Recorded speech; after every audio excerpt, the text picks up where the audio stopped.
విజయవాడ నగరంలో హోటళ్లు, రెస్టారెంట్లు, వాటర్ ప్లాంట్లపై నగరపాలక సంస్థ అధికారులు ఆకస్మిక తనిఖీలు నిర్వహించారు.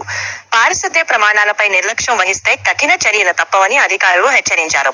కమిషనర్ ధ్యానచంద్ర ఆదేశాల మేరకు ఆదివారం ఉదయం నగరంలో పలు ప్రాంతాల్లో ప్రత్యేక తనిఖీలు చేపట్టారు.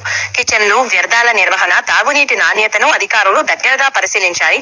కొన్ని సంస్థల్లో లోపాలు గుర్తించి నోటీసులు ఇచ్చారు.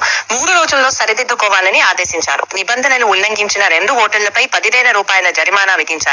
లోపాన్ని సరిచేయని సంస్థల ట్రేడ్ లైసెన్సులు రద్దు చేస్తామని హెచ్చరించారు. తనిఖీల్లో zonal commissioner Prabhudas, doctor Annapurna, ఇతర సిబ్బంది పాల్గొన్నారు.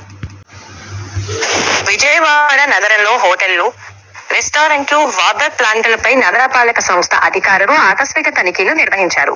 పారిశుద్ధ్య ప్రమాణాలపై నిర్లక్ష్యం వహిస్తే కఠిన చర్యలు తప్పవని అధికారులు హెచ్చరించారు. కమిషనర్ ధ్యానచంద్ర ఆదేశాల మేరకు ఆదివారం ఉదయం నగరంలో పలు ప్రాంతాల్లో ప్రత్యేక తనిఖీలు చేపట్టారు. కిచెన్లు, వ్యర్థాల నిర్వహణ, తాగునీటి నాణ్యతను అధికారులు దగ్గరగా పరిశీలించారు. కొన్ని సంస్థల్లో లోపాలు గుర్తించి నోటీసులు ఇచ్చారు. 3 రోజుల్లో సరిదిద్దుకోవాలని ఆదేశించారు. నిబంధనలు ఉల్లంఘించిన 2 హోటళ్లపై 10,000 రూపాయల జరిమానా విధించారు. లోపాన్ని సరిచేయని సంస్థల ట్రేడ్ లైసెన్సులు రద్దు చేస్తామని హెచ్చరించారు.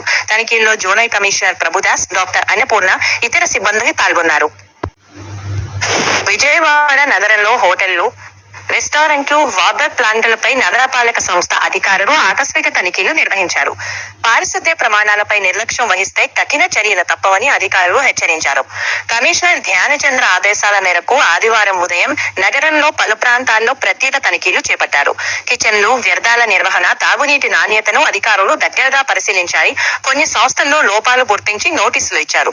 3 రోజుల్లో సరిదిద్దుకోవాలని ఆదేశించారు. నిబంధనలు ఉల్లంఘించిన 2 హోటళ్లపై 10,000 రూపాయల జరిమానా విధించారు.